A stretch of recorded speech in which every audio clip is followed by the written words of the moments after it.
Il va swimming now. You hold on first. You hold on first.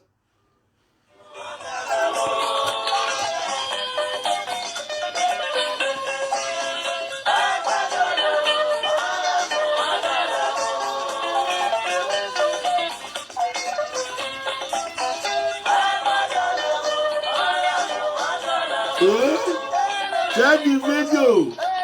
Let the video viral.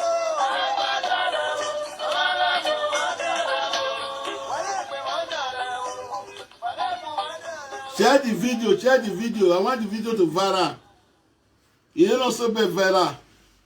If viral,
I don't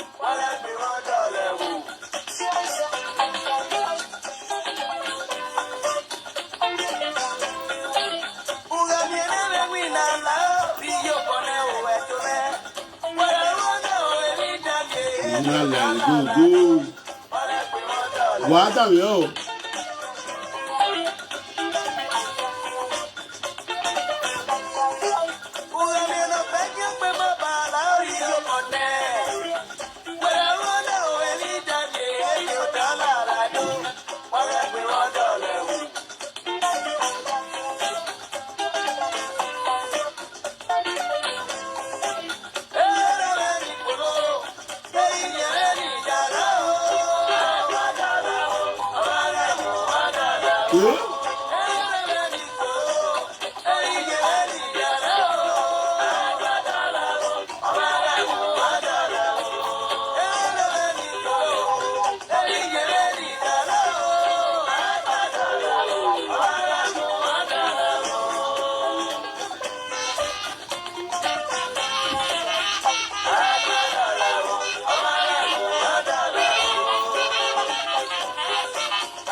Hello. What off we been on my go. Èmi live video mi log we yi live video. Live. How mega what live video kin bo ze pe. Off we been on ma.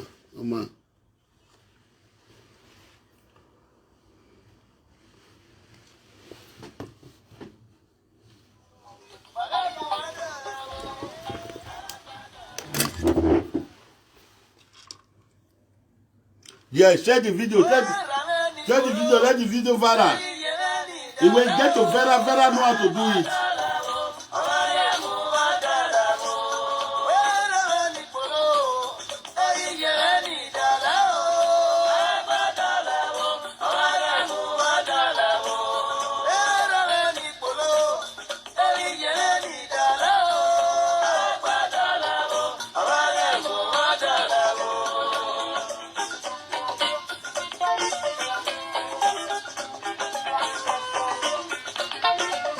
Yes. Let us go straight to the topic.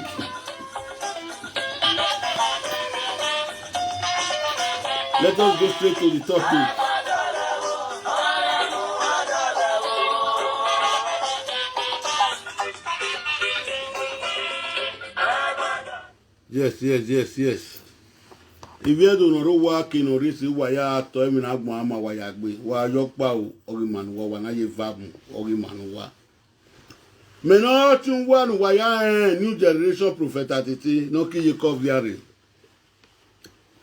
e una ti ebeleka nere vedu 2 minutes from Benin no mo mi agbadi ama de na waya to waya bokian wa go mega video na no vara no make na say vera but vera you know we itu avera me na to abije me ya fe wa to itu omo bo no ya o mi video na bege ave se of waya gbe be no ti wa la jan wotana ina windogu wagwa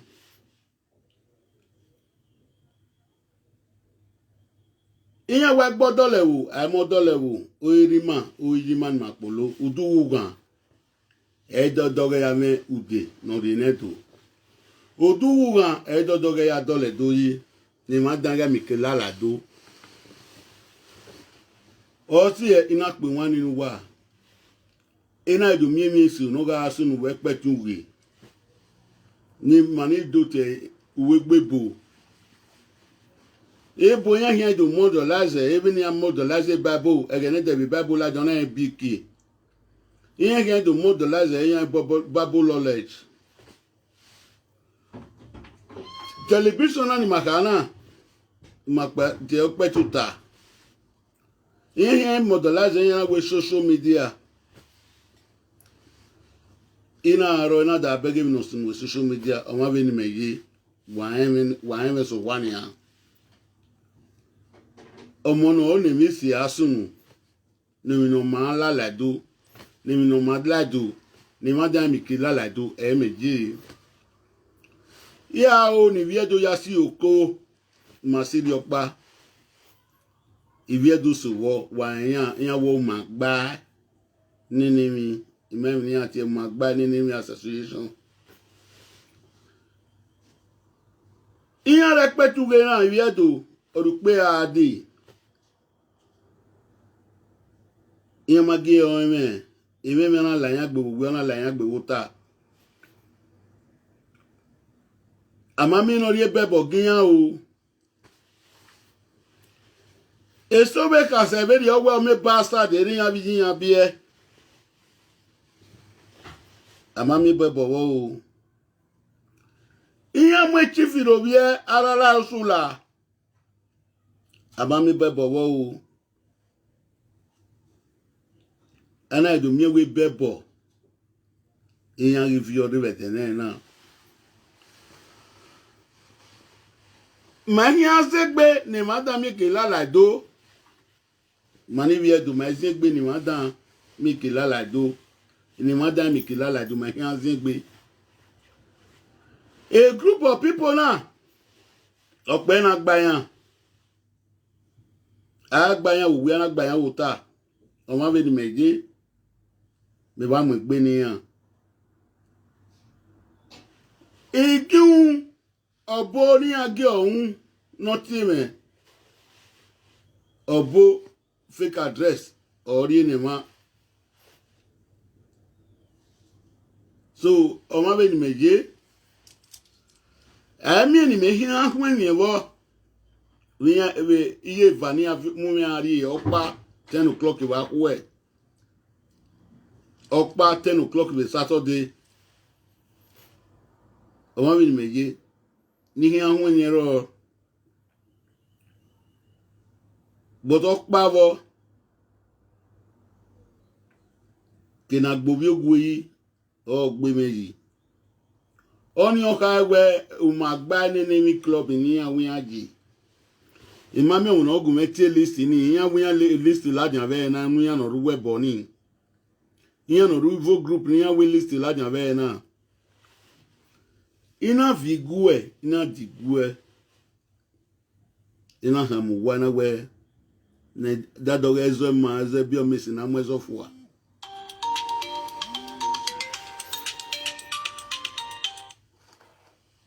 hello idege number when I worry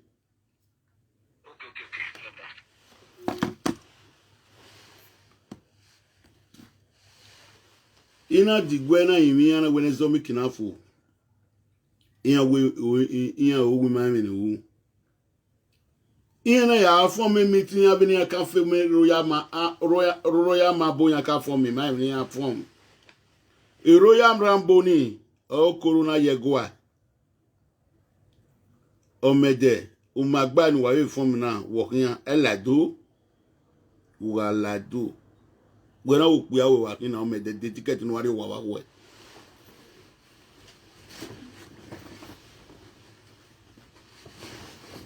gbọ́nà òpè àwọ̀ kí ọmọ ẹ̀dẹ̀ gbẹ̀dẹ̀ tíkẹ́ẹ̀tì ní wárí wà wá wọ̀ ẹ̀ dáa máa gbà wẹ̀. elisi ni jẹ́ tí mi ọ̀rùn gbọ́ àti ẹ̀ náà ní ọmọ ẹ̀dọ̀pá mi bẹ̀rẹ̀ wá. Ini o me de pa me ba mai ide ke ni mi o no go me tie list be no ugo ga ti e me no do tie list me idogun ya gun a ni amu egbe o ma be ni meje imi ba mu gbe gidigbe e ma na pe no ba ari pe no fi ovien wa hun apa obobo wa hun egwia wa hun oboni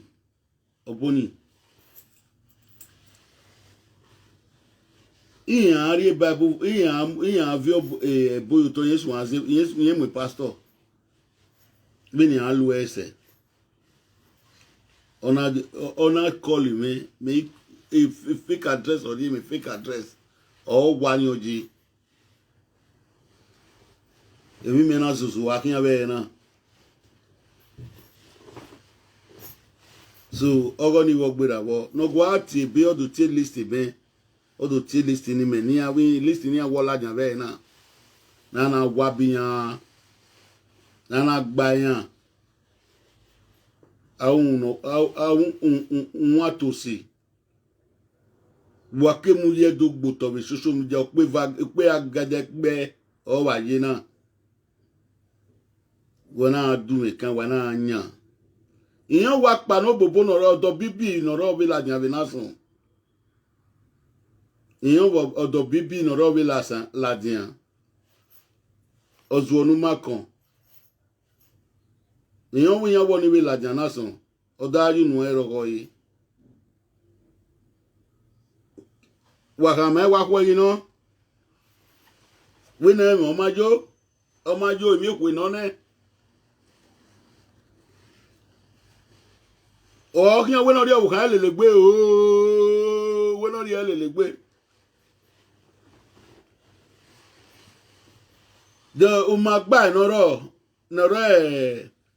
o kasoro o ma gba yan we ati abi memi ni yan we ati ni program yan we yan ni group ni yan we aje ni na banu pe awa ni na banu pe awa ni na banu ko wa wati group ni aje ni na banu pe awa ni na banu ko wa mi edo ma gba ni mi gbagba form a group wo ya vie bo ebe 7 garu opa we dokpa owu e lo pia o ki amu episode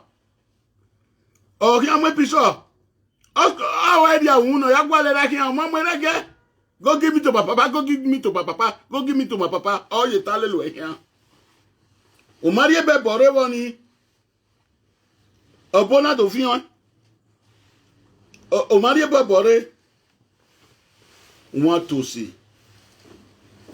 agbama wa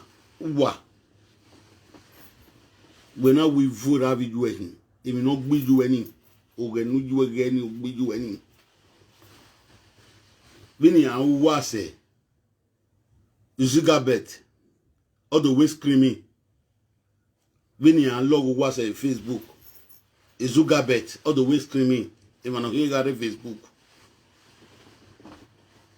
ili a ulo wa se mi aga mu we na gba upo wodo e wa hin abe gba wa hin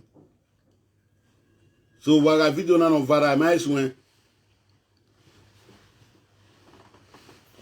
igual so wa be na fake address no re mari me matero be mind wana do gbeni mi wana do ri Facebook who were ye bebo giri wa biju wa ha wa gbe ni obuwo wa ya si ologo ma de bu wa ologo ma ni ogbu wa wota e wo bunu wari na wa do wa wo o wa do wa anu wo ani wa o wa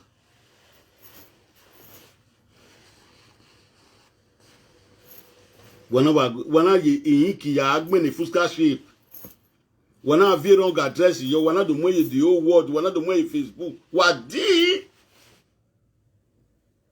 anyway yan wa san asena ya o etule ko a asena ya o etule ko a ma ya ga ba gbe but even me to come where we do iye va mu me ari na okpa wo won egun me 20 ni ogera me ni megbina na ni but no pa ni ya kami ya we na musa kekere amusa mimi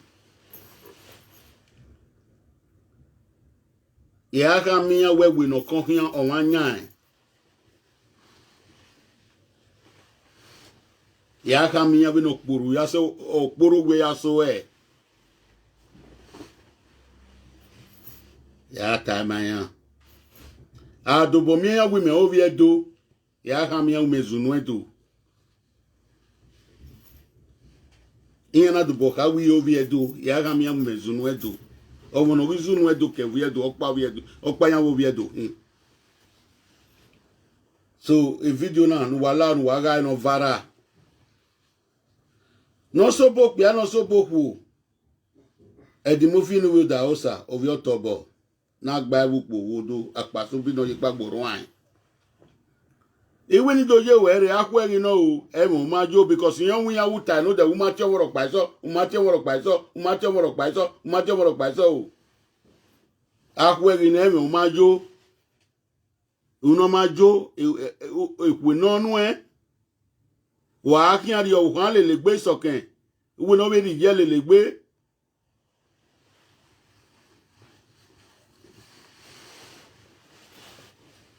uguru lekian abawe kajo vedero ni abanewi uma bebi na bata mawe abawe agwegbezo na wana iye wa agwegbezo na wedo gwi wana na ri abakeleke kama we una ewe kinuna on top o mu eri ya kama we mi no pe mani duwo to ye ya kama we ya ga mo bokuta na egbe we ne gbopa new generation no kiye koviare okere gbe di mo finu with osa apa obobo kun apa obobo o me general aika o me de yen wo pe ayen hin we no ri ogwa we motina ala na ona wo pe ayen hin we no dan egbe ri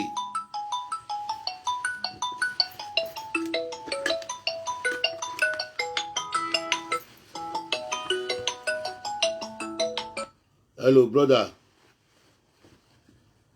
hello abodi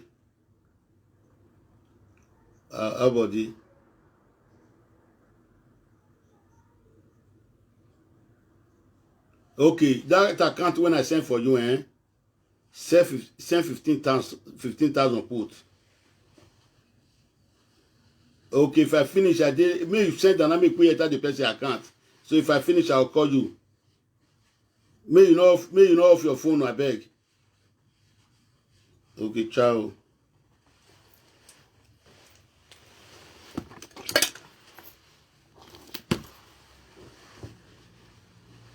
Mede, when I walk with you, damn it, boy, again. Where? Can wait your eco wese. Una viaru is 7 ari awe bodokpa mede we ya go wede de ni adu we ri igbovu ndi gbovu na viaru 7 ari awe bodokpa igbovu wa we gangi we amagba mem ni ati e kemi na ti umagba ni mem ni awu ati egi bi ero ya mambo egiwero ya mambo umagba nene migino ugekia na fi akwene maya bagbe bona viaru 7 wi agu wade uwo wa mo wa igbovo wa se na yayu gbagbe na ika to si o se na yayu gbagbe na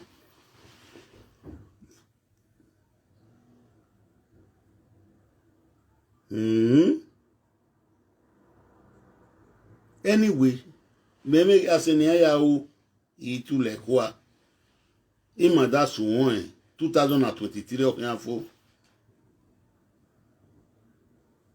imada suwon na yena 2023 okan fo except emi ka mu wa iwe waga we wala men. Share the video, let it viral. Now me una brother, new generation prophet Atiti. I don't want to speak broken English today. I want to speak my Edo. Make una no verse. Ina tokpi ana tokwo. Iwe saga. Wabege eti we saga. Wene wera me. Wene wije me. Nana bi me. Wena agbodo level, amodo level. Wena na gbogba gado ne madam mekila lado. Esu ma dan no lado no yan lado na. O di mo fi no yo tobo. Wa weti no pa. Ni ake 3 years ade ya o ni ake lado na mama ko yin a wa weti no pa monkey face. Wa weti no pa mede. Eya egbe na ro ika Monica to are ambus. All the ladian, all the Asiania. I don't know one that they pull life for my head. I don't know two that they pull life for my head. That they pull life for your head. How you can't know the list? How you can't know the people where they?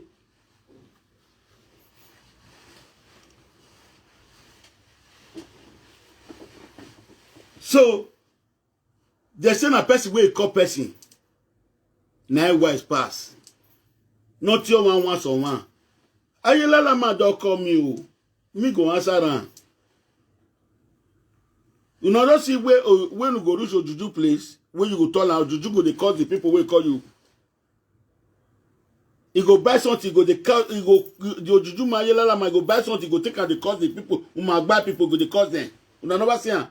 Una go see am. They say na wetin man go do dey for a mind. The ayelala man go place a video for outside. He go place a video. He go carry. I go send their picture. Go get all of the picture. I will send. I go give the ayelala man. Ayelala man go put them for outside. He go buy the things when he want buy. He go take and they cause the people. That all those people. One of the watch. More you fit see the ayelala man first.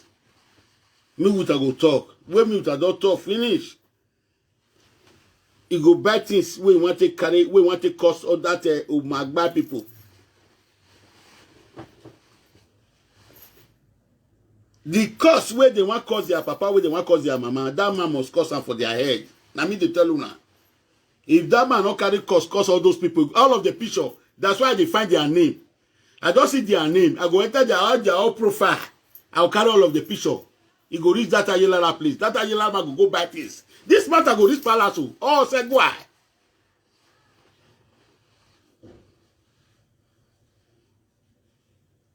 One of you see that ayelala man, one see us.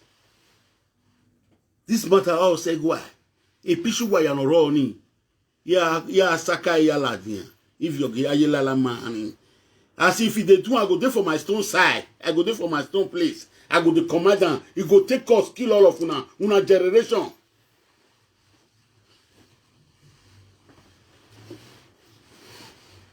So my people, all of una name way there for the list. The number I don't get una number. I don't get una number. I want more to talk together before that day. I beg. If I don't offend you before, you there for the list. Forgive me. Now the same road that they draw me and you they go so. The rope when it draw you, now it draw me so. If I don't offend you, you get in my number. I beg call me. Because now the same rope we want draw together.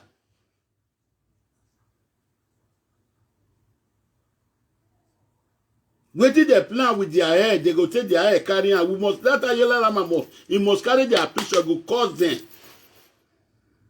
This matter me no go rest. Una no say if I owe matter no go rest. Una know me before. This matter must reach Baba house. One if I go tomorrow will come. If I don't go tomorrow will come. I'll come tell you now as I work out for that side. All of una way they place the flower since they place better thing. I really see and so una love me, una like me, una like me biniki don better, una they press like and love, una they give me different signs since. God go bless una, better thing go locate una. Favor go they ring for una house, Glory go the ring for na house. Na so go be for na for morning, na so go be for na for evening. As una know say na better thing I dey talk, una dey write better thing, una dey post better thing, una dey do everything better thing. Na so better thing go dey find una dey go for morning, go dey find una dey go for evening. See this one now, see this woman now. He doesn't come find my trouble this evening. See that long figure where you take bring the picture now. Now they give me flower for year. Bleed and come for me. I know your talk, I not come talk, I'm not talking anything to John, when I not go reason another thing. Location of anointing of glory. Now so go they follow now from our house. The cost when I cost for you no be now una know the people when I they talk to Umagba community. Now they talk to. So nevertheless, what me want do then? That of Bo Ayelala man. We with another quarrel. Now walk the go game. Now we when you say you want, when you go call us for there now we want to tell your Bo now. Ayelala man, he go carry the picture will say that go game. He go pack it is, he go buy a come out, he go carry out that native of Bobo jump body door swear for them. Now without that one I need to. Or this part I go draw, he go this palace.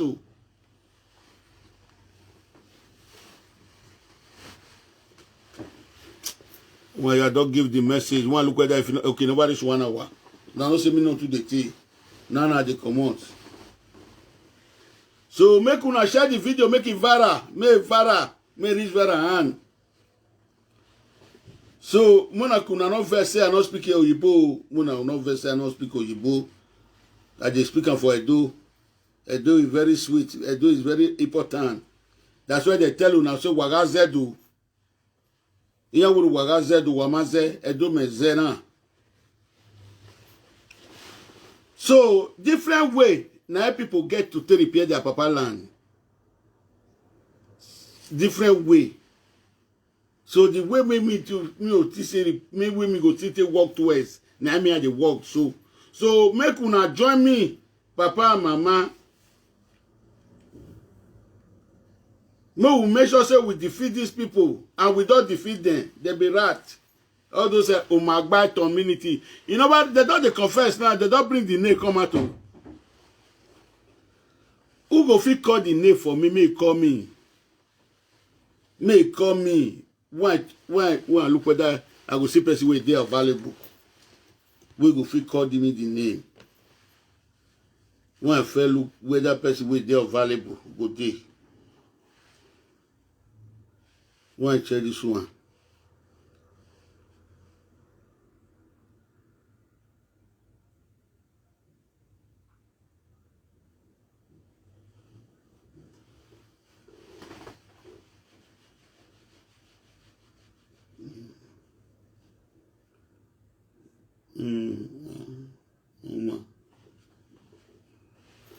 So, Uwayato of Wayagbe. I just come out this evening as I come out. All my clothes, all of the where I fold and put, I don't fit carry them. Now you wear my transport, now I put agbada for the top. When I come to talk to now. God bless you now. So, Omede, you see your life, waiting, greediness, jealousy, waiting want draw you put now. Now you fell from, walk up from a Royal Mambo, una de gbedo from a Umagba, una amoyela lave udogbo, una we Evania na temu eme baba, una we wano hen ata, uwa ri from a palace wane. Wa from a bege wa from a palace wane. So, only you see omaveni meje, ya make sure you mute to matter now. Obon na mamwe bogbu wa dan, wa ya no gba sumani. Oh. So, anybody that arrive no no call, we not calling here. The line is open because I'm spoke for 36 minutes. 1 hour is 1 hour. We share video na viral. Before it can finish, it do take no careful. Wire to off wire gbe no ma. Evi no ma erifo owuwa. Evi si na anya gbon e wa ke ya amugbe. E wa ke ya anya gbon. O e kin ga subo ruwa. E ma ya no pie no ma no gbe mi no ma.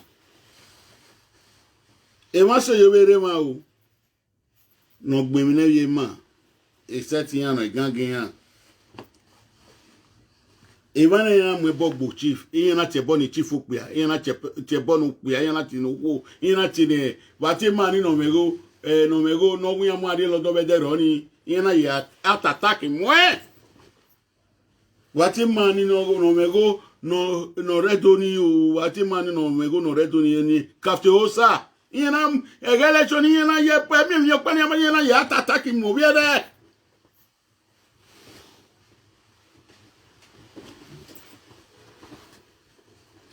Wa atataki ni ya gbelu wa singbe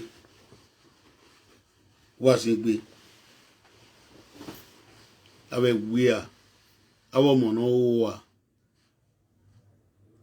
mi mon me yin onu wa yi sunu egu awonu wa yi suni kosun da wa 4 years ya dina 3 years ya dina wari uzangi okpiane wari uzangi okwo me magi ni de very o dimofi no be da osa ahwe o we no ro wonya eva o wo president be eva but ahwe wo oge no redo no ro iyahwe oge no rodogbo ni oge amwe bogbu we o mu gbigi owa we o mederi obi no ne e ma ya no sikuiko ni e ma wana ban okpia wana ban e wa be social media wa ma mo boti egbegbu wa o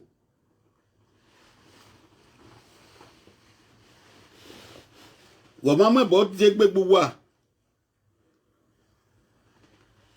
èmi ni orí ni wà bá mi yìí wà kí ẹ̀hún dáàbì gbọ́ dọ́lẹ̀ wò dáàbì mọ́ dọ́lẹ̀ wò wádó ayúnú wà tààrà èwọ́n náà làdìyàn fẹ́ dẹ̀rọ̀ ní ìwàwó wòye náà làdìyàn òwòye náà wẹ ọ̀wọ́n kọ́mọ ẹ̀wọ̀n ọ̀nà àti ọ̀wọ̀n oríyàn bá àbò àwọ̀ amásọ́bí ẹ̀dọ́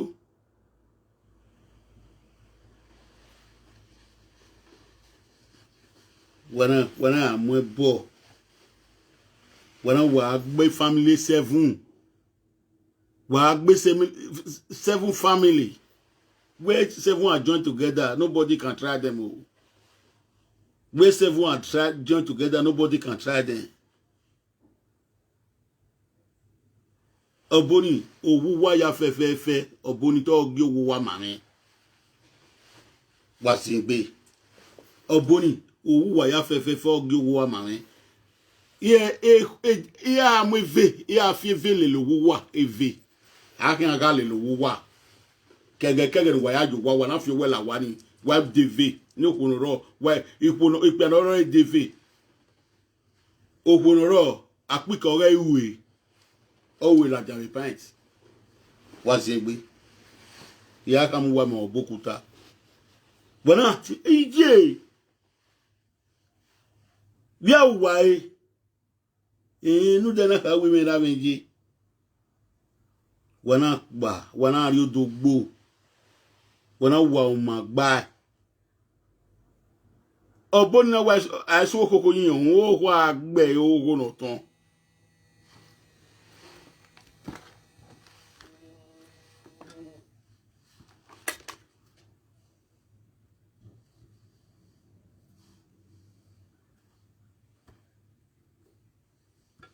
Awe phone nani awe phone nani mana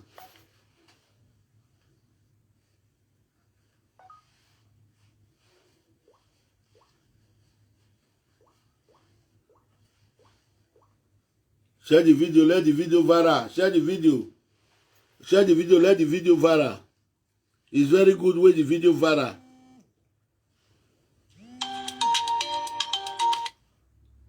Hello.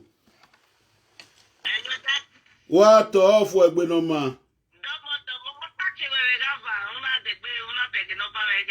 Okay, Oguma gwana wa oge no ma no a. Gwegwa.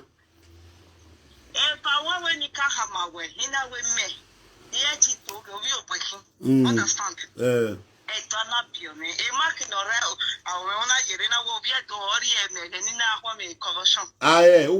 Conversion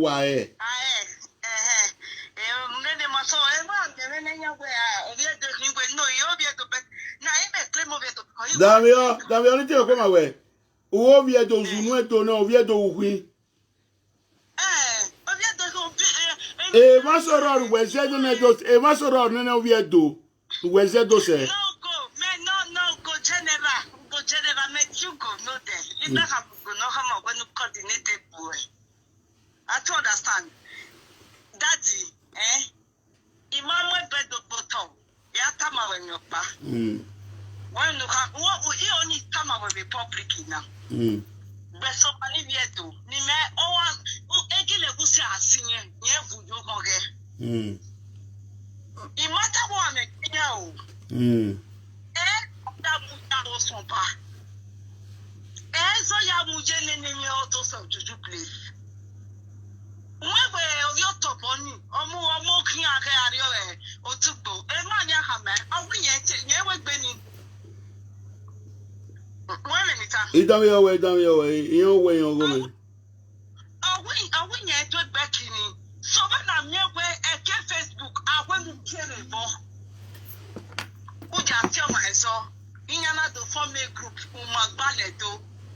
You the majority. I didn't kata winya amwe British Obaka. When we are my bogbe yan. When ye. Emila king gado. Hello Gumagwa. Network you big in the network. Network, you know. The we call network, you know.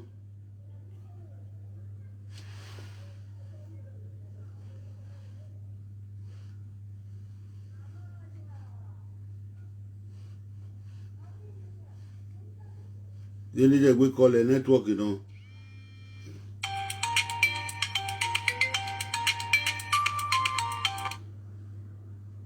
Hello. Hello.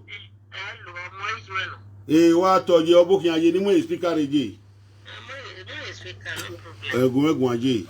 Okay, to by now, as on Rotona. Therefore, we are to body, and I'm we are power now. Everywhere you know my winner. Go Bazua killing. Matano where a folk by my over to Bonawa, but any say, you know, you say. Or you Zagedo, or you Gedo. Or you give queer, or you got you, or you get wine. But even where could see anyone. I have a cook where one on a one need. They cannot buy. Now, it may after all, now, one way, is in a real respect in I making because we ran out, and now we ran out in all one allow. Understand? Yeah, we eventually would down back here. Yes, Ije Mudia. Ije fine active, so now. Bad enemy. Why only not you only near. Evena, oh, said Guavina Taiji. Where me go? Where we spiritual Kaya for Koya over if quiet if a quiet if a quiet again. I like the better or my soup or my soup give Favila Jana do fi quail Tonia. Monia is not doing me, mammy. a program over one more for you. So the man knows your name, Nayana, Ladiana. So okay, you know vi myself, you know vi Mario Umagba community. Umagba community we boy. Oh, why you let pa no? Oh, why you let pa Umagba community ni o ya ti my zona. Why you let ni aje doji. Megwe address ni agba ibe ni me na give am here we na. Ni ate o this is Saturday. No, ayo why you let ni no mo ebo gbe yan. Sisi ya mamie eni ani magba ni no mo ebo no dele mi we ki no mo ebo gbe yan amamie wa address ni. So e ma aye gwale dele mi episian ya fe ya we list yan la diane e list yan la diane e ma ya no ya so ni eni e ma ya colleague ma call up boni wa ku e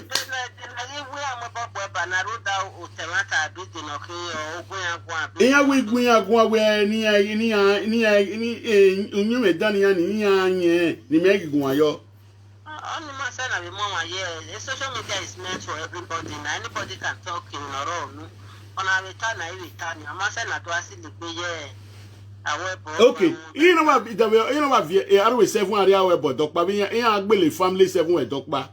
7 social media. A presenter was 7 year wa. When me presenter obo me. Okay. When it was set. Me present why am we presenter? Ya mi ne ma wo iladian. Okay. E group ina ma pe ni akeri ya. Iya pa no pe awa ne, iya biomo ne ya ma Iya ami mo pa ni ma wu. U po ni na che du mes lo di wedo, wa ka me no tie me. Now we have a good show after the program. Okay, what toji? Oh, ijo what to? Oh, mi na gbo imo woje. Iyan weje, iyan go me.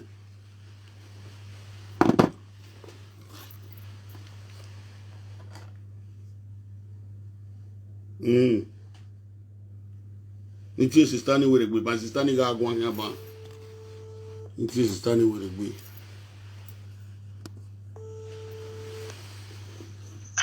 Network ga no guma ni a. Agwa kan yopa, okwo ni gwe owi yopa wa kere. Ije me ni iyan koko era koko me. Hello daddy, ati bone. Understand? Ya wa kote yopa ne bebo. Osi uwe bebo oye. Owe obopa na. Don't hear Yahweh and I don't know whether I'm not speaking English. Zebo.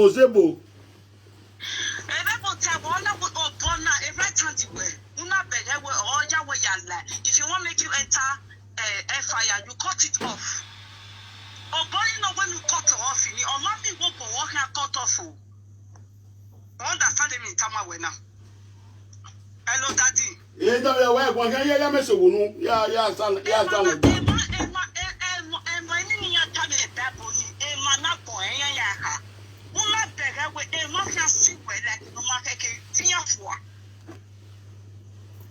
I don't understand. Ediano. Eddie Murphy has been a news star. If you not clear, you tell like social media. What now? Yeah. Eddie Murphy tell like social media. It's a news star. You speak wife and said, "My bastard, that woman bring her." When we talk about it, tell about Fanana. Man, don't want to wait your banana. Don't want to wait your banana. It's okay. Okay. Understand? You know we talk a bastard, you know, and I can't do dinner, and I can't wine. And major next starter, and matter no, you want to get the one tell about Vanna, not to me back, son and we say you opposite at the kitchen.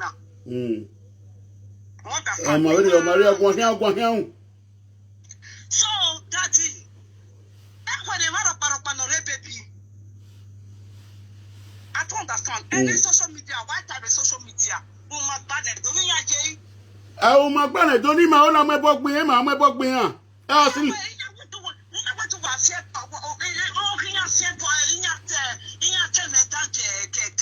Let's go to the palace and go and settle it. Evani Mari was ye wa worry. Master was ye be. No, very weird.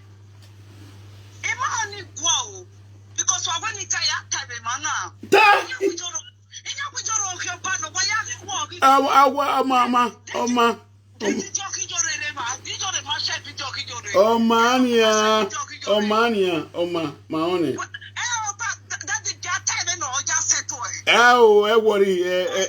Owe Baba can I attorney? Owe Baba can I attorney? Owe Baba can I attorney? Only my camera, if you put it.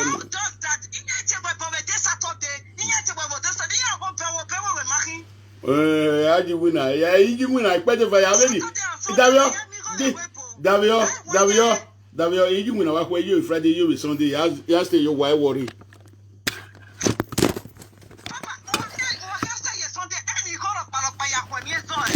Yeah, when he ain't no tell my once on one.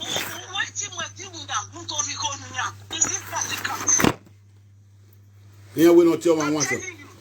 Yeah, we don't tell my once on one. Oh, money, and later, we have to finish. Okay, telling I'm not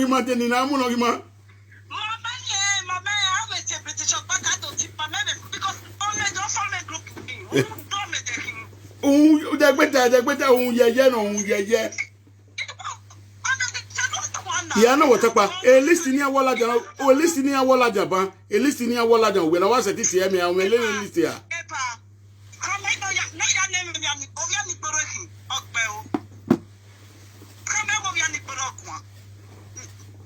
Hello.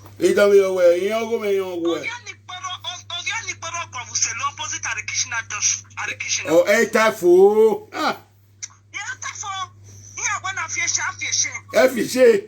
Because Zuga Betty always cleaning.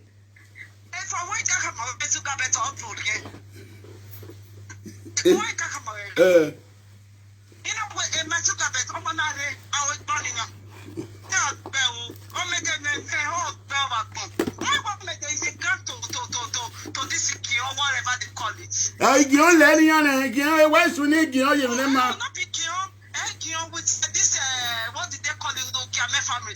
It's a part of parcel to them. Oh ma, Gumekana, the muffin with the house of your top of Gumekana. He's a bastard and he's a hypocrite. As the muffin man,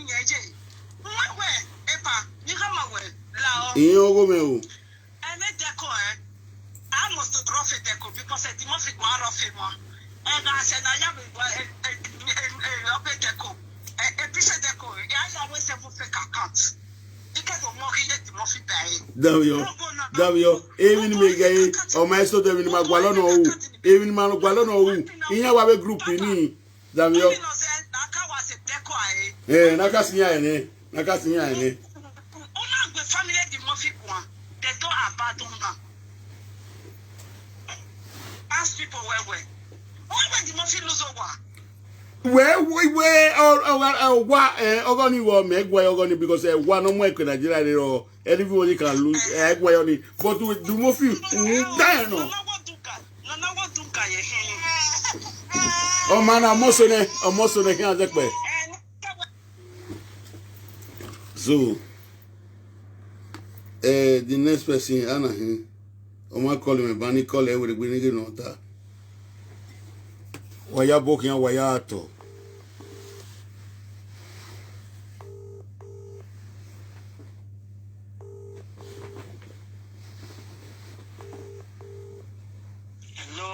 wa to ofu egbe no ma yan we yan go me owe no ma no je me a wa to je body wa ma body ru wewu wa je na je ni me pon you gbe kere gumagun aje gumagun o sa gbero o ise o mami sister pane no ko pano gbe ovie ne demi de mu fi ki o gbe ki sis ni oka owe no ka ti ezo o be kunrin abi akunrin sis ni oka ti abi ansai udawe leti we the same people kebere ya nchiwe ezo ba wepo ona ni ha da kando die ile ke ata otao ana tonona I don't understand. I need to tell you because even here soon na ala finish the Mofi, you're number 2. No, when you're met like Mofi, you're the first one. The money cannot delay. I do beg. Watch the list. Watch the list. Watch the list here. Watch the list. Oh, tell me. So I really ask one. So I'll pop. I'll fake what talk about Mudia. What talk about Mudia? Yeah, that. Omede ogwo bara agbo e ogwo wa agbo omede wa o wa benu o wa na una mudia yan we mudia ne omede wa degi yeke winu degi yeke na wi a won atosu hun orin oba hun orin ewo hun oya tunu pa Monica mudia Monica atu are abuzo e we ka na we show already listening.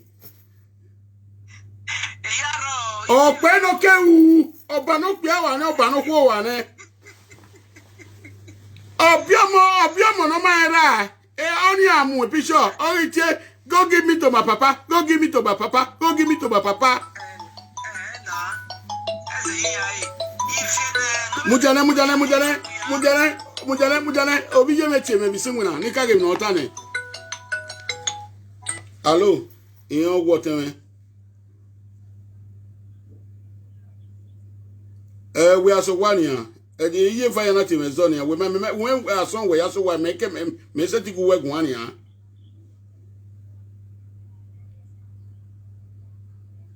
I have a video. I may send the other one of them. We are so when I'm going one somewhere. I making when I walk away. I'm Mudiano Rene. More. Okay. Hello, ye gumegwa. Oh, ye me fiane mighty list mama fo ntie we gbe.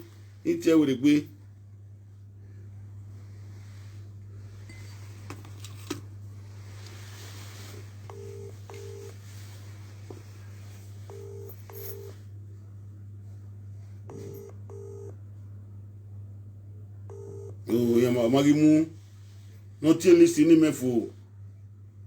Ni kania ni inia awon atosi awon no gwe awa pa no bu people mede agwe pa yen wo president yan won susu nu kun wari an kan wari awe emi no ma je gbe lawo wa ota mota gbe oboni mi asiti mi oboni han mo ayelala gbuwa sis wan we okun oboni fian Ukun boni sisu wa believe e ukun ese oboni mama yela la gbubu ane egbe oko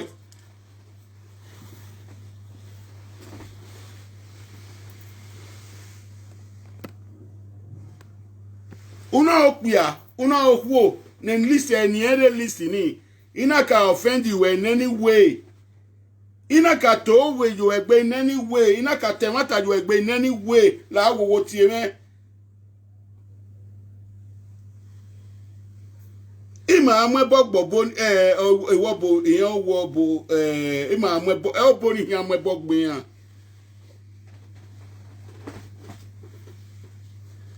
uwa ya to emi na agbon ama wa gbe wan we imubo pe video won wa gbe se so ya do yo ni 20 minutes by no ye call na we no za call because one wa gba ni Iyawe Monica we ro. Ugwese no juwe mu edin. Iyawu magba community wuje. Monica to ara boost. Umagba ore rasta ma wo wa. Umami boya gba ore rasta ma.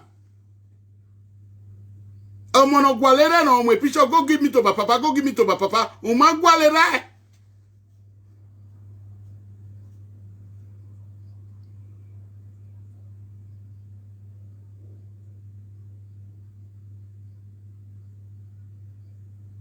Dove ni awo bikiba.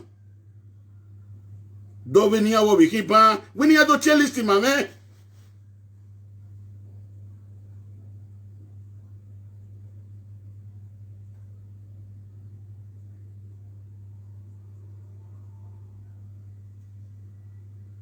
Igmana gbeluwa we gbeluwa ota. avec Guia.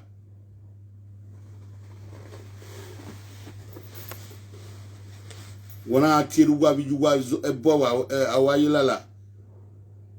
Si c'est pas qui est guana, au boni, il m'a oué gassé gua, ma oi. Il m'a comme guana. Oh, moi, bobo, non, moi, bobo, wa. Wa mi no sun wa onri. We no wa le hian, o lagbenye yi. E de sato di ma ti e. E de sato ma mi yan yari wa. Evi ma ya fe ma yari wa. Instant nini, e de sato di yan mo bogbo wa, e de sato di ni. Eyan mo bogbo ma gba community ni yan wa ya we no ya ro ni pisu wa ya fe. Imi ya pe mi ri won wa pe ya ladian. Isenje iye fono ma won ni pe ladian mi ya ni adele Saturday ni family ma ya ga isiva iyan kuku gbe yan de babo iyan ya mo bogbo wa.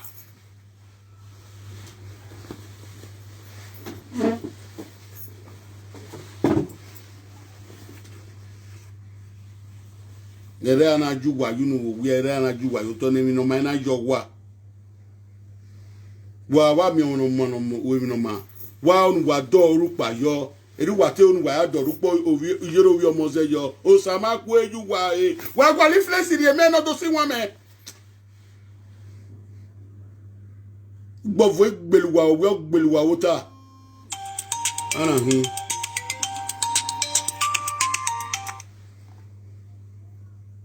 allo wato oge no manwa wa temedan o so wa temedan e bono te gbedi mo fi wa reverse e ya jubo iye sowodo e temesi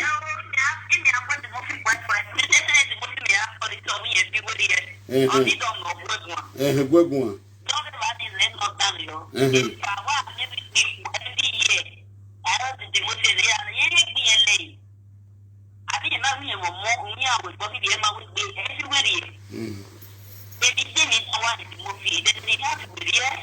Bueno,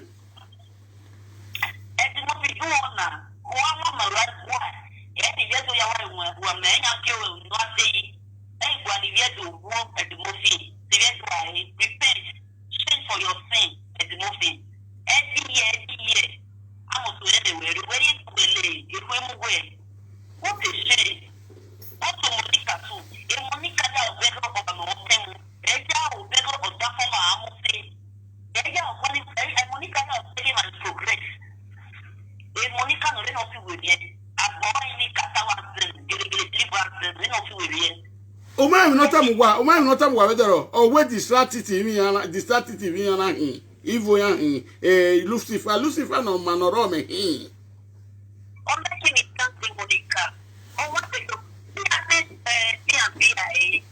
o potete yan bia no se te eni ati yo re wa pari ti ai no kwa ti yo wo ma no ku yo re monta eni ati yo ta ti ai e pa ni no many ati ai ala bu not three people my favorite eni Eria wele dono sage ira yigbo vele dono sage ira kwaya dore ya de be go no tem mo no yo ko ya go ni ati wi o ma wa yo ko that do money wa fa yo ni ati wo to money kind that mo ki change your thing if you need generally go wa that why do okay money carry am because they are not you wa for your I change the money back Monica with the movie change. What the money what change? And Jesus is coming very soon. You got to repent. It's too much for you guys. Always on Facebook. What your money they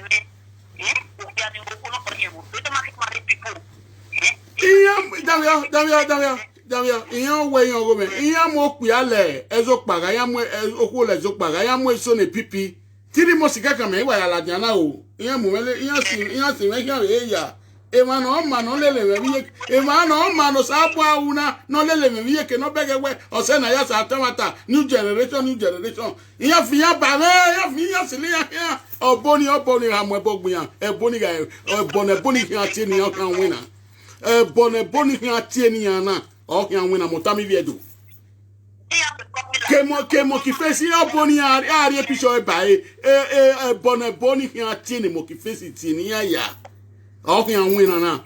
Open your mouth, me. You do the near can want to back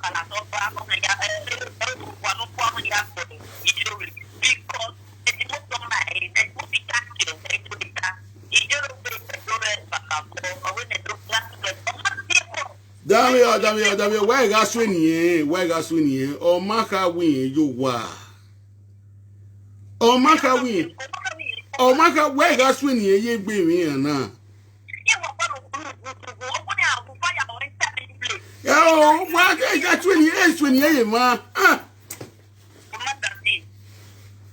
We are going my back community ni.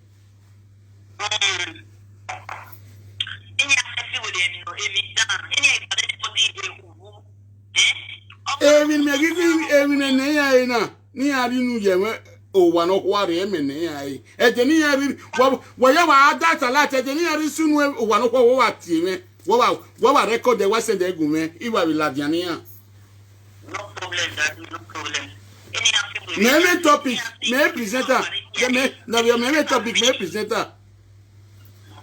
Any uncle the PC, any one of it, done for. I don't feel one man, no column of it, 1 minute.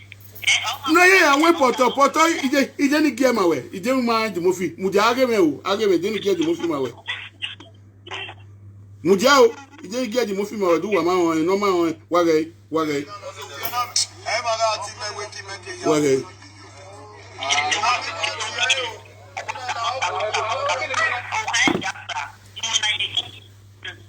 Iwa game wa, game wa keke ma play. Iwa game wa do a man. One any that big game wa. Yeah.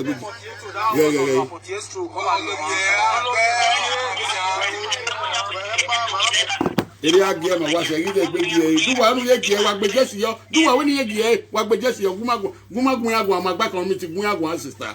Iyan wo e.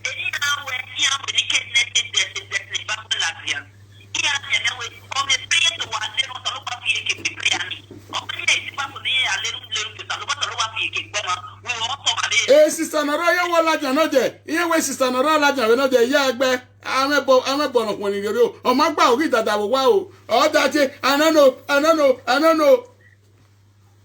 Oni zua. Oni no mo ame ju nu ko a, mo ame ju nu pro. Ama ko tan ke di ye se sai mo se. Any abi friend, any after me that ya me do. You know what fiaru e 7. E na we mu atiti opa ahan. Ana wa kun 7 ahan re do pa. Hey, Ibiedo, atuwa bege dan, won to sin ahin. E wan wa lele na. Iyan ka mo afi okini ya ku lo wi odo. Iyan ku lo do ko wa, iyan ku lo ko ko wa. O wa ye le ya timi. Obo ni obo ni gedi ku. Emi o, iya ma se tan sa ya. Obo wa ni go, ma wa ri go ne o. Ma ri go no bo. Agbon ya wa di 30.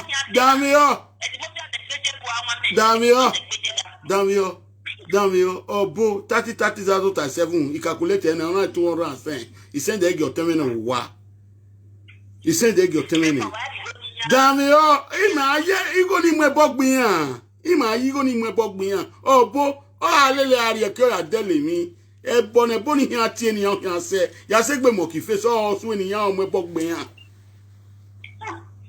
7 head of jet together now. E public. Davio, 7 head of jet together now. Mwe bogbo awori agono rebo na. Obo ya gba mi 8.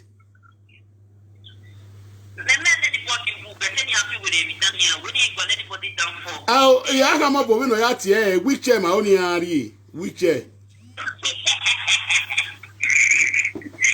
Ogaroto kwa we emi ni wa yo bo mesi na hin. E o atitite gun marie. E o ere ko me wa mo fi. O wa gun meti ya ni mi ya. Emi oni ma win hai. So bi o ka Facebook dia na bi o ka o ki e. Iye thinking ya we there. You want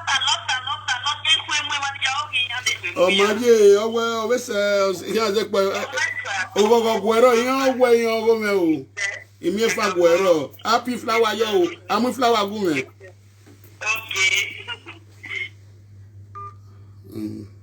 me read the next person o ma ti ko ije we ni kole we le gbe mama ti now we na hin we no na gumagun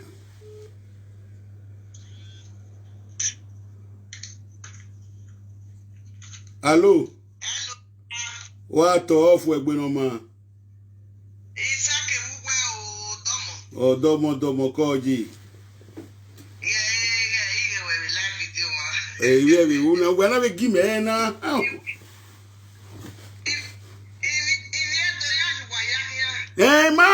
Imagine here, we worry. Imagine here, imagine. Awe na gba yan. Iye Zabota zazai sazo wege time Zabota we zazai.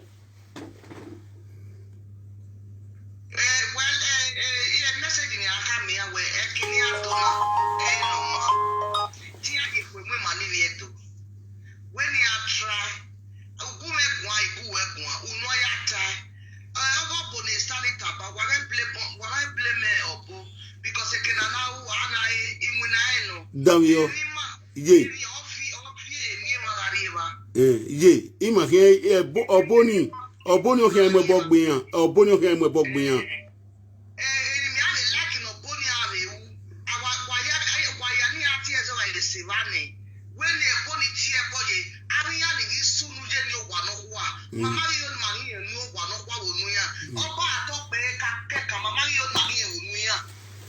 Okay, Omania.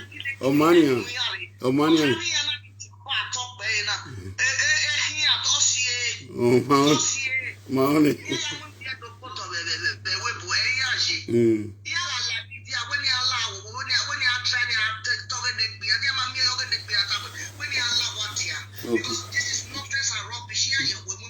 Wewe oni o se mi na la je na we ni ala wa na.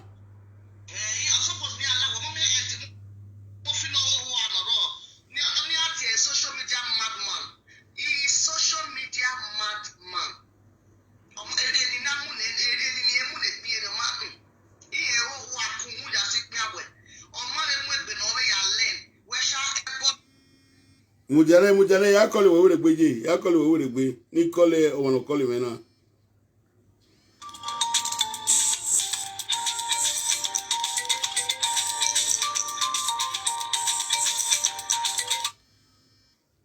Allo. What off we gbe no ma gogo ero. What off we gbe no ma gogo ero kemi no ri dugbe wo ni o saga we enu e toga we Jesu toga we kemi no ri dugbe wo ni o saga we enu e Iseji off we gogo ero 5 bosses la diane. Afia mero. Because if you bossy la diane. Okay. Bossy la diane ni mahia ala ni mahia. Emi opanu wonu wo se pe no bi maya fefe fo sie koko na maya gun a. Me vie bossy la diane ma mi ni ke ya me mi ya na wa la ro wo pa ike. Afia mero me ku ware ba. E ma ya mo bogbin yan. E ma ya oboni yan mo bogbin yan. Okay, no problem. No.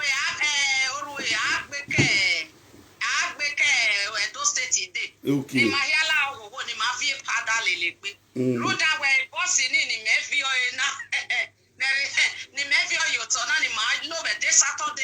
Is going to be blessing boss. Okay, it's going to be fire on the mountain boss. Otu magbane do yan wodo ti mezo abi. Uwe ma no listening. Uwe ma no muja ije gui openi ke gwala ona ti list mesin la argument list ni. Wa ma no ro argument e ma we. Opopa we origbe opopa. Okay. Number 1. Great prophet attitude generational prophet. Na meta wa to na ba no giyan ni susu club ni ahini.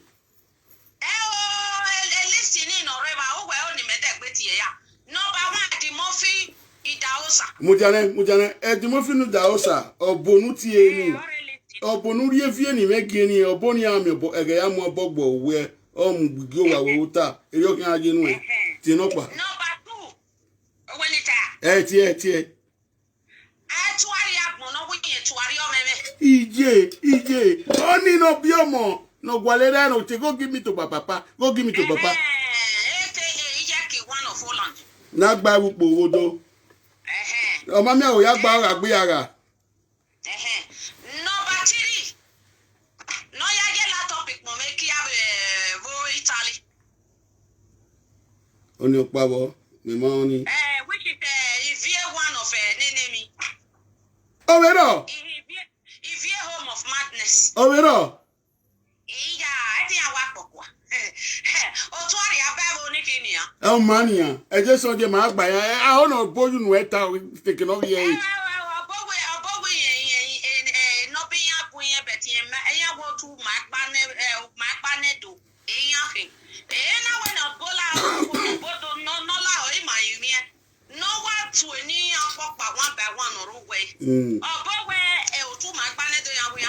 E no bani no gun yen ni of you no bani re maga story what's up in mama awon no. Community the place again. Etime egbera mi aside wa nibe botabako egbeyere oga se ba botabako ewe si no pe wo ba se ba botabako Ya ti me ko ma we. Nwewe egbewe owo me ahun. Nwe.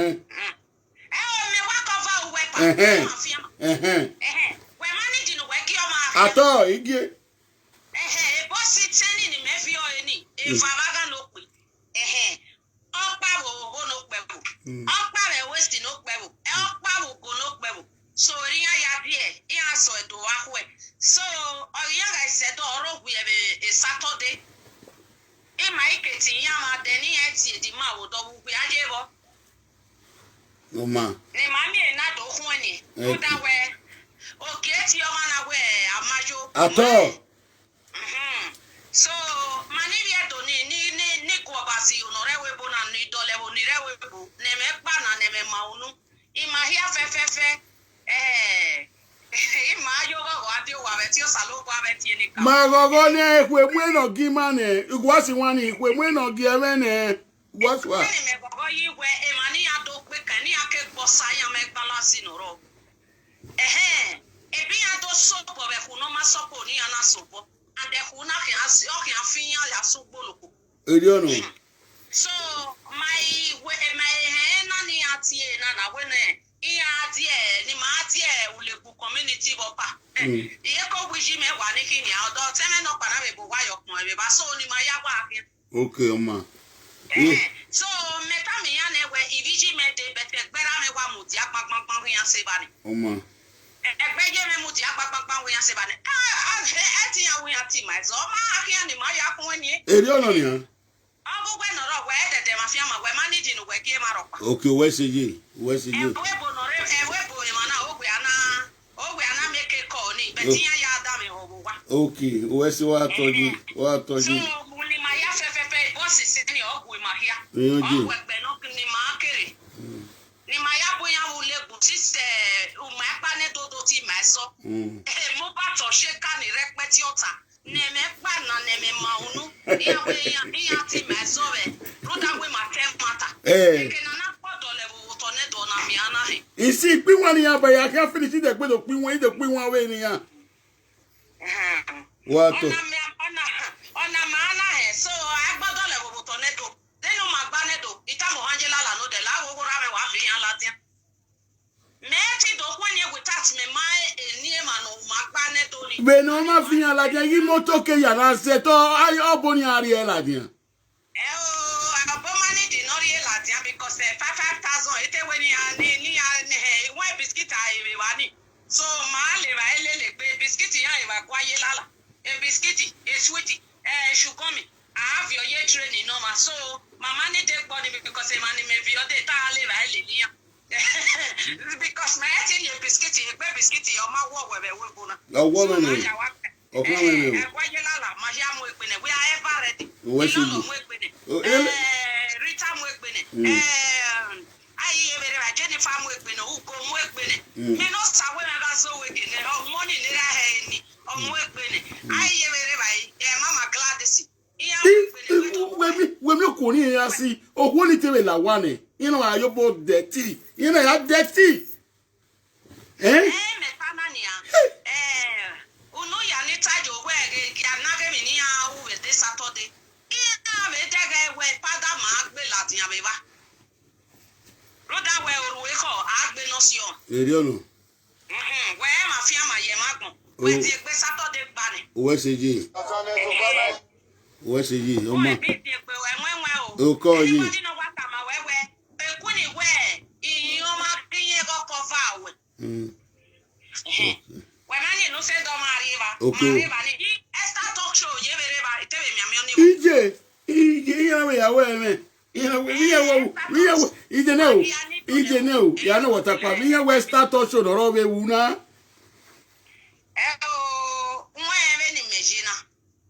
As far as me is concerned, and the Murphy can't win a road to nine at the Murphy. As far as dirty, I see him a guava.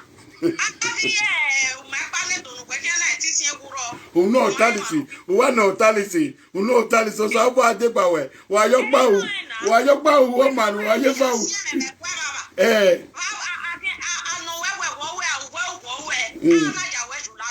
because to me,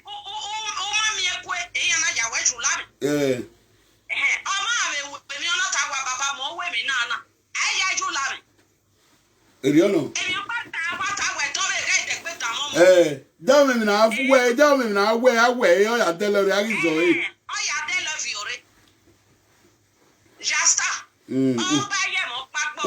o ke pari Nigeria o kun me no fi o le gbe na e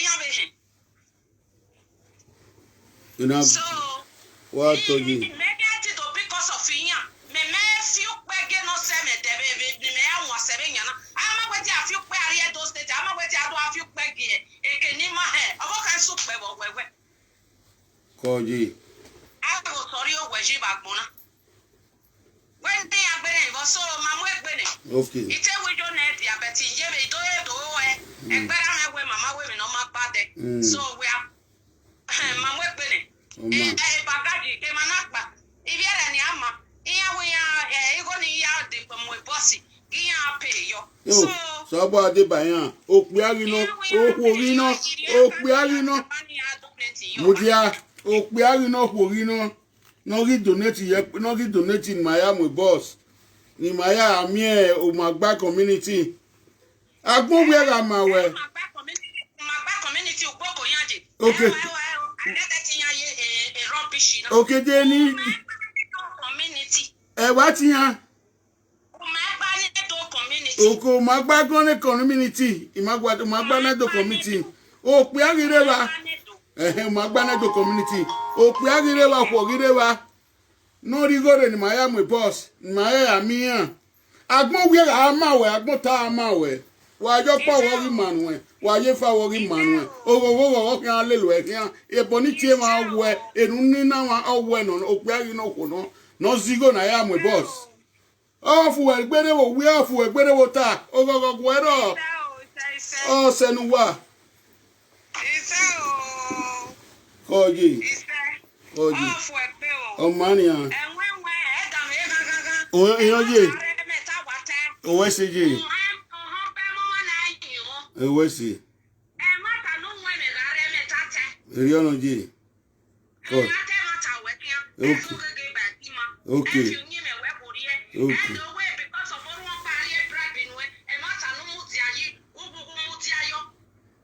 Nyoji. Your good will always see you through. Amen. So, Isaye. Oh, what? Ise o. Ise.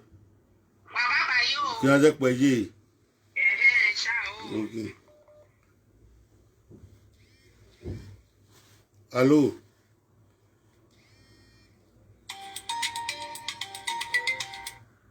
Hello. Hello. Hello. Network fee.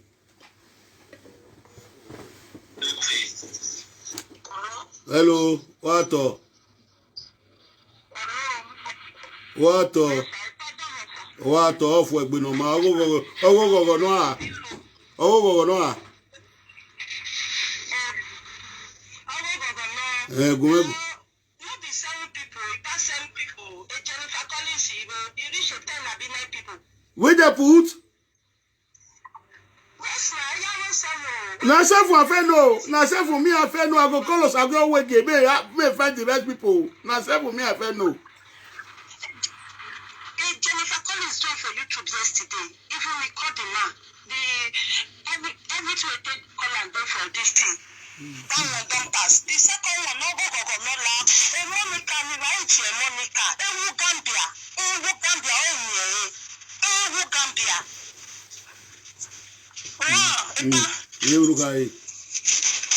Hello? Madam yo we gumagwa. Madam yo we gumagwa.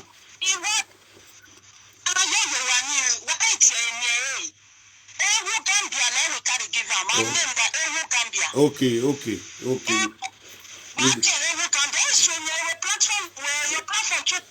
Okay, what's it? Okay. Ewu Gambia. Ewu hotel. Ewu Gambia. Lagba bupo do. We no ke.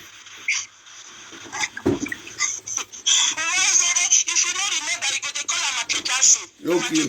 O ma gba o la gbe ara wo wa.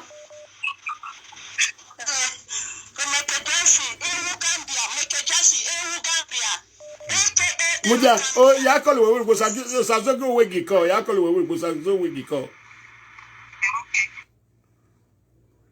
Hello. What? Yeah, then Iya we 7 people, iya we gbera, iya was 10.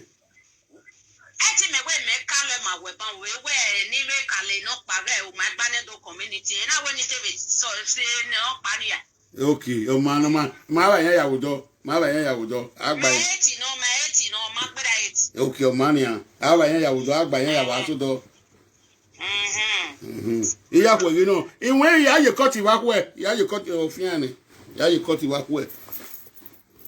Owo popo no ti me ban ni ti e we pe iflawa wa, onu no ko wa mo se iflawa. Ní ti London no. O wa mo se iflawa. Go mo no mo se. Ọmọ náà mo ṣe era jẹ ogbo ọmọ náà mo ṣe gbé iwe era se tó dán ọ̀nà rí ẹni iwe gọmọ ó ìsàn sian ọmọ ní mo yìí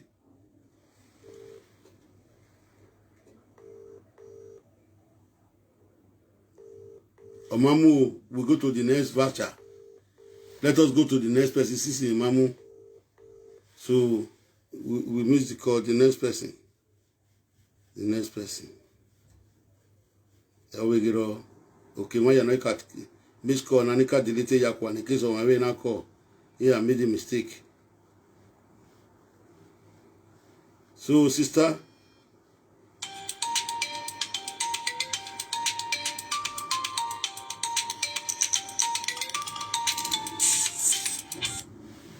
Hello.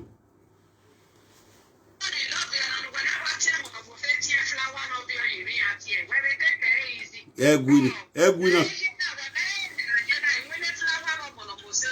Iya we mi no fi won ye mi no won ma. Iyoje. Mania, ma mo se yan we mi ra ma tata. Egbon won no call event mo se ibe tian. Oh, Iyoje.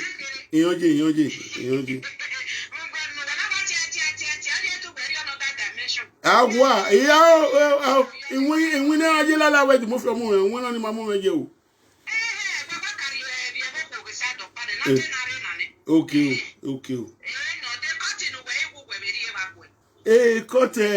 Dimofi. We no ware no. Obe won o ti ye 5 o Dimofi na ti mezo. Hello? Where worry me adu elenian.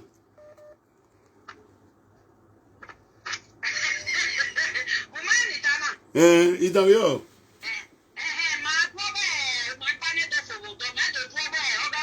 Ewe si pe uku se ma pe ni an. Okay, o mana ji akwe. Okay, wesiji. Wa ya to.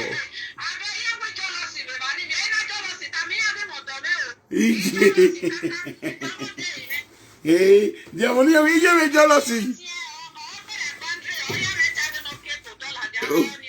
Okay, wesiji.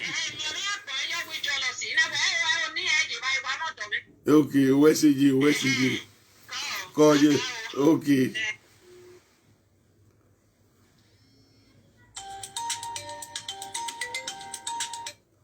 Hello. Hello. If you mean I give my call it line up. Who call it line up? Hello. Okay. We call it line up. I'll call go here, picking eh. When did they pick? Where did they start? Epa where?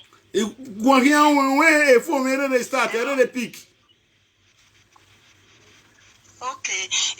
Iwe no panore land ni ewu Gambia. Me carry pikin go give Papa Wala. Who wait to Mes Road? Who wait to Mes Road? Who wait to Mes Road?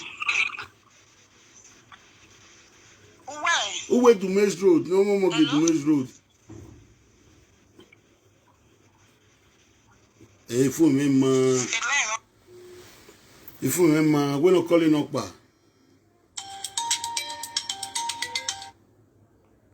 Hello.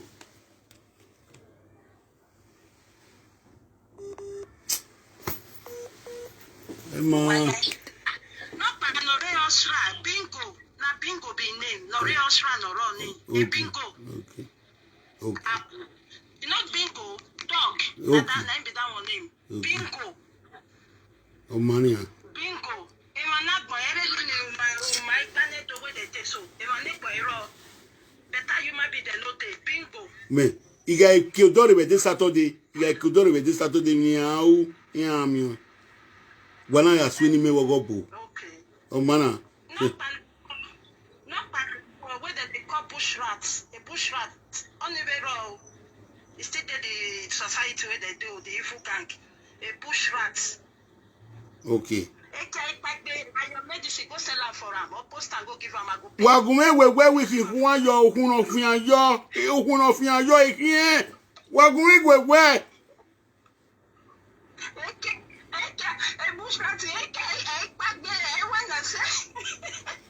Igama no eke ekpagbe no dori hun ekwe magi aro pare ekwe ya wen poison wagume we no okwo no ye yo wa no bi o me ane no ho ayo no fia ya gbela dia we Facebook I go promote your page. Okay, where's it about anybody will need something for diabetes gonorrhea because Ambrose obe kwami diabetes don't finish am. Me. You guys say you not make a set. You guys say you not make a set. When you not make a set, you spiritual level. Even you don't want that. It is just in the end here. Here we socken. Here was as we socken. Here was when I go out. As we socken. Oh, what the movie? What am I on?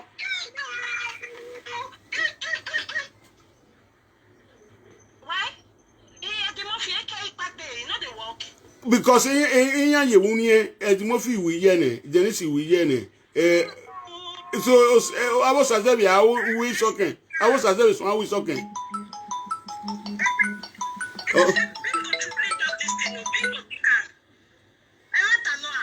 we oh man never pick away ye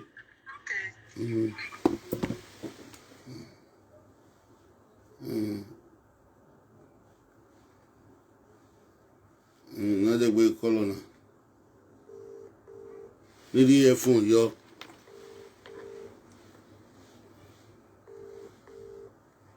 Na mamu. Na sona yi. Nipe music. Na pe music na pa. Okay, by 6 hours. Music na nipo na. Don't wanna I call it way. I continue journey.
When I'm your bro.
No, what it is right now.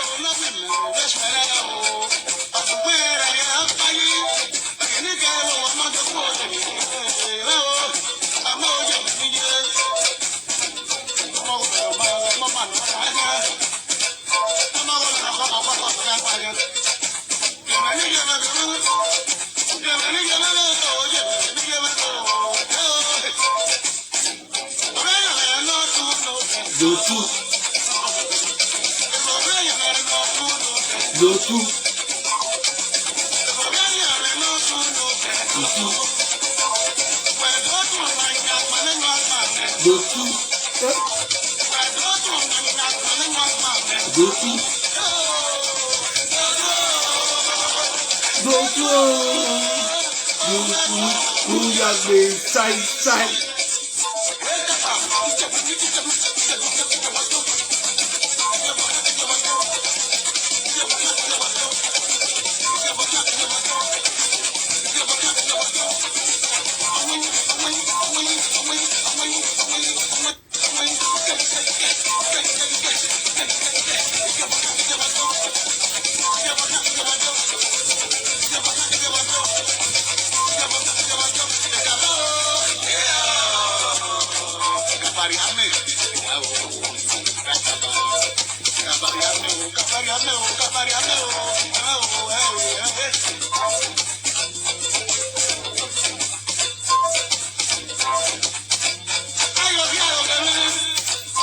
Mo fi ya owe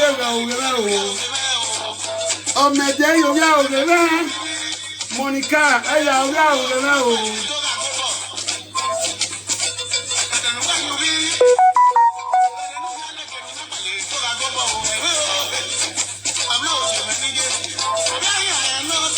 do tu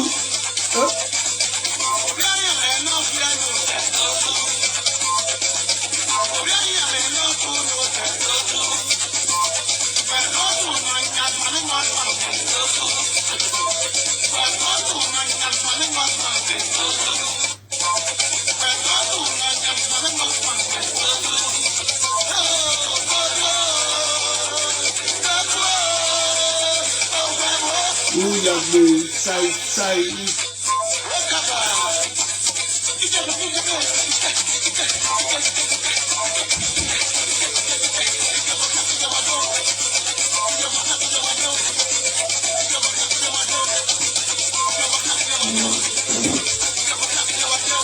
Yes. Uwayato. Even Aguama Wayagbe. Menoti wa new generation prophet atite. Yado so do wa. Owan wayari eri wa unfoa. Awon wawe ya bege na. Ewi no ma ohin alagi owa. Ebonati ma owa. Irunana ma oribi edu ya fe no yime kisi. No weka na agwoba dole woyi. Odugu gan aya dole woyi. Useti awon gwa bude. Odugu gan aya dole woyi. Na ni uko weriri gwe na ya dole woyi. Ukabo concentration awe. Ni ma daga mikila lado. E ma wa wu magba community na ni ya mikila lado. So of Wayagbe or Manuwa or Manuwa Wota. Ona do ka onure nuna do geve la ugu presse no kitison beti no lele hian ugu presse e ugu we presse following kese ni tani yare oga ugiororo unwe we new generation prophet atiti ore line so una okuo una ro wodo nla 6 o'clock 7 o'clock uwe wana gwalo me urere aleba yoga to because ogaga yimuna be de agbe enu do we because we me ugule ba no ga oga we na do talop we mame oga we na do talop we mame emoje wo bo me so uwa le ba ni ugu mo yitremu yunwete mu do ga mai la wa ogaga re oga ine uwe no ga ya hu enu ya boy yo ve because oga yimuna we na hu so wa ya to o manuwa we o manuwa wota ya so to gbe wa larun wa egwi nwe ipe egbe ne sinia so we ahwe odege 7